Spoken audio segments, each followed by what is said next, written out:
White হাউসের oval office. ট্রাম্পের সামনে বসে আছেন বিশ্বের সবচেয়ে ক্ষমতাধর 7টি অস্ত্র নির্মাণকারী প্রতিষ্ঠানের প্রধান নির্বাহীরা।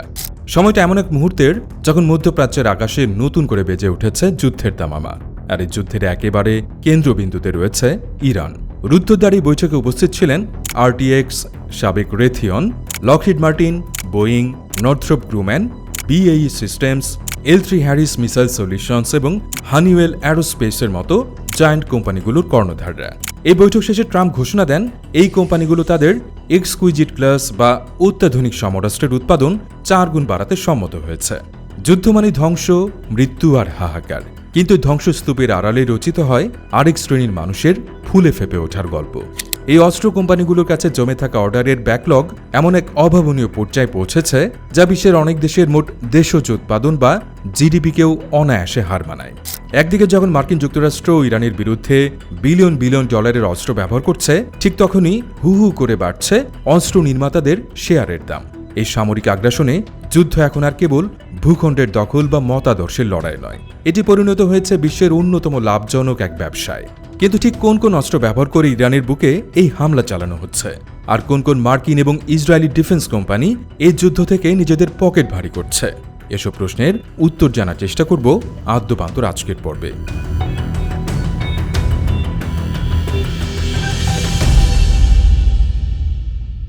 বিশ্বের বুকে যখনই কোনো সংঘাতের সূচনা হয় তার সরাসরি প্রভাব পড়ে অর্থনীতিতে।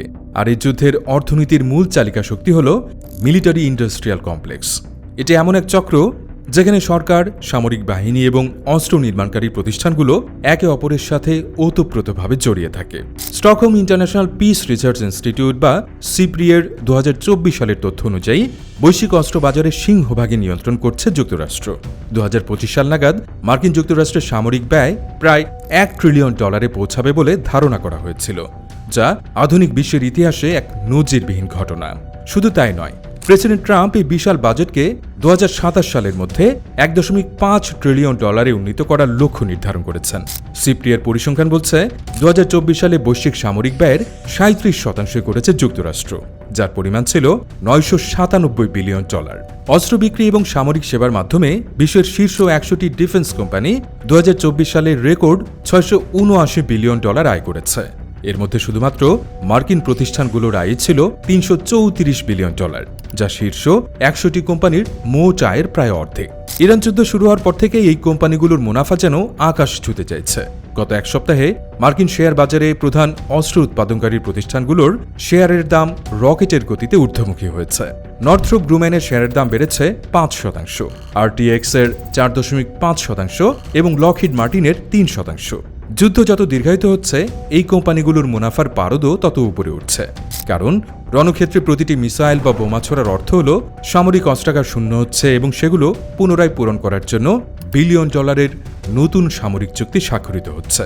মার্কিন সামরিক বাহিনীর সেন্ট্রাল কমান্ড বা সেন্টকম এর তথ্য অনুযায়ী ইরানের বিরুদ্ধে পরিচালিত এই সামরিক অভিযানের নাম দেওয়া হয়েছে অপারেশন এপিক ফিউরি। আর এই অপারেশনে জল, স্থল, আকাশ এবং মিসাইল ডিফেন্স ফোর্সের সমন্বয়ে 20টিরও বেশি ভিন্ন ভিন্ন অত্যাধুনিক অস্ত্র ব্যবস্থা বা ওয়েপন সিস্টেম ব্যবহার করা হচ্ছে। এই অস্ত্রগুলোর এক একটির ধ্বংস ক্ষমতা, নিখুঁত লক্ষ্যভেদ এবং প্রযুক্তি রীতিমতো বিস্ময়কর। শুরুতে আসা যাক দূরপাল্লার হামলার কথায়।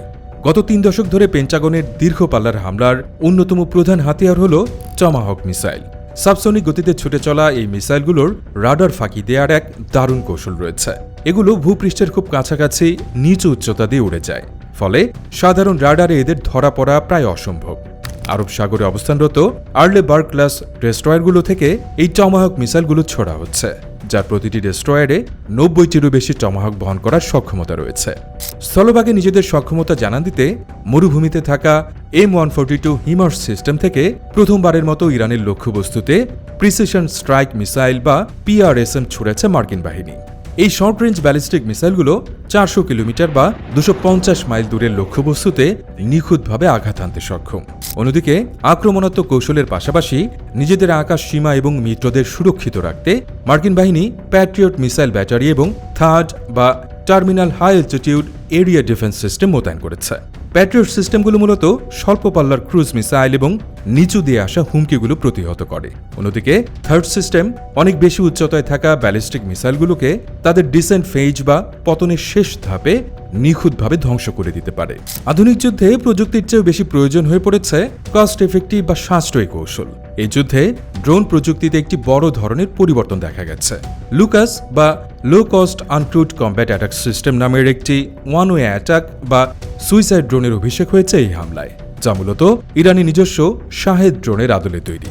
স্পেকট্রা ওয়ার্কস কোম্পানির তৈরি প্রতিটি লোকাস ড্রোনের দাম মাত্র $35,000। তারা এখন সস্তা এবং একবার ব্যবহারযোগ্য বা এক্সপেন্ডেবল অস্ত্রের দিকে প্রবলভাবে ঝুঁকছে। এর কারণ হলো এর বিপরীতে ব্যবহৃত MQ-9 রিপার ড্রোনের এক একটি তৈরি করতেই খরচ হয় প্রায় $40 মিলিয়ন। একটি ড্রোন ভূপাতিত হওয়া মানে বিশাল অঙ্কের আর্থিক ক্ষতি। উল্লেখ্য, 1 মার্চ ইরানের রেভলিউশনারি গার্ড কোর ঠিক এমন একটি রিপার ড্রোন ভূপাতিত করার দাবি করেছিল। এদিকে ইরানের ব্যালিস্টিক মিসাইল এবং মাটির নিচের আন্ডারগ্রাউন্ড বাংকারগুলো ধ্বংস করতে যুক্তরাষ্ট্র নিজেদের সম্পূর্ণ আকাশ শক্তি ব্যবহার করেছে। তারা B-1 bomber, B-2 stealth bomber, F-15 fighter jet, F-22 Raptor এবং F-35 lightning II stealth fighter ব্যবহার করছে। তেহরানের অস্ত্রের মজুদ ধ্বংস করতে এই বিমানগুলো থেকে 900 কেজি বা 2000 পাউন্ড ওজনের বিশাল সব বোমা ফেলা হচ্ছে। যুদ্ধের অন্যতম প্রধান শর্ত হল শত্রুর গতিবিধি সম্পর্কে আগে থেকে জানা এবং তাদের যোগাযোগ ব্যবস্থা বিচ্ছিন্ন করে দেয়া। আর এই কাজে যুক্তরাষ্ট্রে রয়েছে বিশ্বের সবচেয়ে শক্তিশালী রিকনসান্স বা নজরদারি ব্যবস্থা। আরব সাগরে অবস্থানরত বিমানবাহী রণতরী USS আব্রাহাম লিঙ্কন থেকে উড়ে যাচ্ছে EA-18G গ্রাউলার ইলেকট্রনিক ওয়ারফেয়ার জেট। স্থানীয় সংবাদ মাধ্যমের তথ্য অনুযায়ী এই বিমানগুলোর মূল কাজ হল শত্রুর রাডার, যোগাযোগ ব্যবস্থা এবং মিসাইল গাইডেন্স সিস্টেম জ্যাম বা অকেজো করে দেয়া। এছাড়া সমুদ্র এবং স্থলে নজরদারি চালানোর জন্য P-8 পজাইডন বিমান ব্যবহার করা হচ্ছে, যা হরমুজ প্রণালীর চারপাশে চক্কর দিচ্ছে বলে ফ্লাইট পাথ ডেটা থেকে জানা গেছে। রণক্ষেত্রের রিয়েল টাইম পরিস্থিতি পর্যবেক্ষণের জন্য গত মাসে মধ্যপ্রাচ্যে E-3 সেন্ট্রি AWACS রাডার বিমানও মোতায়েন করেছে মার্কিন বিমান বাহিনী। কাতার এবং সংযুক্ত আরব আমিরাতের ঘাঁটি থেকে উড্ডয়ন করছে মার্কিন বিমান বাহিনীর RC-135 গুপ্তচর বিমান, যার মধ্যে রয়েছে কোবরা বল এবং রিভেন্ট জয়েন্ট ভ্যারিয়েন্ট। এগুলো প্রতিনিয়ত ইরানের মিসাইল উৎক্ষেপণ, রাডার এবং যোগাযোগ ব্যবস্থার উপর গভীর নজরদারি রাখছে। নৌপথে যুক্তরাষ্ট্রের একচ্ছত্র আধিপত্য বজায় রাখতে আরব সাগরে USS আব্রাহাম লিঙ্কন এবং ভূমধ্য সাগরে নোঙর করেছে USS জেরাল্ড আর ফোর্ড বিমানবাহী রণতরী। এদের সুরক্ষা এবং একই সাথে ফায়ার পাওয়ার যোগাতে ইজিস সিস্টেম যুক্ত Arleigh Burke class guided missile ডেস্ট্রয়ারের একটি পুরো বহর মোতায়েন রয়েছে। এখন প্রশ্ন হচ্ছে, এত সব অত্যাধুনিক সমরাস্ত্রের যোগানদাতা কারা? এই প্রশ্নের উত্তরে সিপ্রিয়ের শীর্ষ 100 ডিফেন্স কোম্পানির তালিকায় 39টি মার্কিন প্রতিষ্ঠানের নাম উঠে আসে। আসুন জেনে নেওয়া যাক এই যুদ্ধের প্রধান সুবিধাভোগী মার্কিন জায়ান্টদের সম্পর্কে। 1995 সালে লকহিড এবং মার্টিন ম্যারিয়েটার একীভূতকরণের মাধ্যমে গঠিত হয় বিশ্বের সবচেয়ে বড় ডিফেন্স কন্ট্রাক্টর এই প্রতিষ্ঠান লকহিড মার্টিন। 2024 সালে এর রাজস্ব ছিল $64.65 বিলিয়ন থেকে $68.4 বিলিয়ন ঘরে। F-35 stealth fighter, F-22 raptor, THAAD system, M-142 HIMARS, MGM-140 ATACMS missile এবং PRSM সবই তাদের তৈরি। তাদের সাথে মার্কিন সরকারের প্রতিরক্ষা চুক্তির পরিমাণ $10,000 বিলিয়ন বেশি। সম্প্রতি মার্কিন সরকারের সাথে এয়ার ডিফেন্স মিসাইলের জন্য PAC-3 মিসাইল সেগমেন্ট এনহ্যান্সমেন্টের উৎপাদন ত্বরান্বিত করার একটি বিশাল চুক্তি করেছে তারা। 2020 সালে রেথিয়ন এবং ইউনাইটেড টেকনোলজিস একীভূত হয়ে গঠিত হয় RTX। 2024 সালে তাদের সামরিক রাজস্ব ছিল $43.6 বিলিয়ন। এই কোম্পানির মূল ব্যবসা 3টি শাখায় বিভক্ত, যার মধ্যে রয়েছে মিসাইল সিস্টেম, জেট ইঞ্জিন এবং এভিওনিক্স। এই কোম্পানির রেথিয়ন ডিভিশনই বিখ্যাত টমাহক মিসাইল এবং MIM-104 প্যাট্রিয়ট মিসাইল সিস্টেম তৈরি করে। 1994 সালে নর্থ্রপ কোম্পানি গ্রুম্যান অধিগ্রহণের পর জন্ম হয় নর্থ্রপ গ্রুম্যান কোম্পানির। 2024 সালে তাদের সামরিক খাত থেকে আয় ছিল $37.85 বিলিয়ন থেকে $37.9 বিলিয়ন ঘরে। B-2 স্টেলথ বোম্বার এবং B-21 রেইডারের মতো অত্যাধুনিক বিমান তৈরি করে এই প্রতিষ্ঠানটি। পাশাপাশি E-3 সেন্ট্রি AWACS বিমানের রাডার প্রযুক্তিও তাদেরই দেয়া।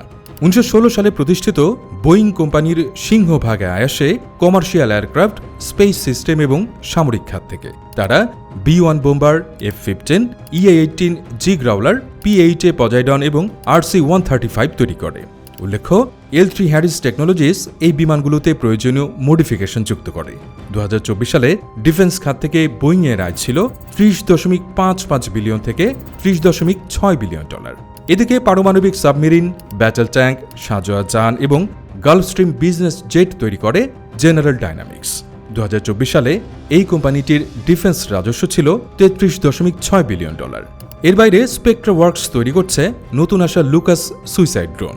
জেনারেল অ্যাটমিক্স অ্যারোনটিক্যাল তৈরি করছে MQ-9 রিপার, আর ইউএসএস আব্রাহাম লিঙ্কন এবং ইউএসএস জেরাল্ড আর ফোর্ডের মতো দানবীয় নৌদুর্গগুলো বানিয়েছে হান্টিংটন ইনগেলস ইন্ডাস্ট্রিজ। এই যুদ্ধে কেবল মার্কিন কোম্পানিগুলোই নয়, সমানতালে লাভবান হচ্ছে ইসরায়েলের নিজস্ব ডিফেন্স ইন্ডাস্ট্রিও। সিপ্রিয়ের শীর্ষ 100 কোম্পানির তালিকায় ইসরায়েলের 3টি বড় প্রতিষ্ঠানের নাম জ্বলজ্বল করছে। অত্যাধুনিক সামরিক প্রযুক্তির কল্যাণে ইসরায়েলি প্রতিরক্ষা শিল্পের রপ্তানি এখন আকাশচুম্বী। ইসরায়েলের সবচেয়ে বড় ডিফেন্স কোম্পানি এলভিট সিস্টেমস মূলত ড্রোন, নজরদারি ব্যবস্থা, ব্যাটলফিল্ড ইলেকট্রনিক্স এবং মিলিটারি অপটিক্স নিয়ে কাজ করে। 2024 সালে তাদের প্রতিরক্ষা খাত থেকে রাজস্ব ছিল $6.3 বিলিয়ন। রাষ্ট্রীয় মালিকানাধীন Israel aerospace industries missile defence system, satellite, combat drone এবং রাডার প্রযুক্তিতে বিশেষজ্ঞ, যাদের আয় ছিল $5.2 বিলিয়ন। আর ইসরায়েলের বিশ্ববিখ্যাত আয়রন ডোম মিসাইল ডিফেন্স সিস্টেম এবং প্রিসিশন গাইডেড মিউনিশনের নেপথ্যে রয়েছে রাষ্ট্রীয় মালিকানাধীন কোম্পানি রাফায়েল, যাদের 2024 সালে রাজস্ব ছিল $4.7 বিলিয়ন।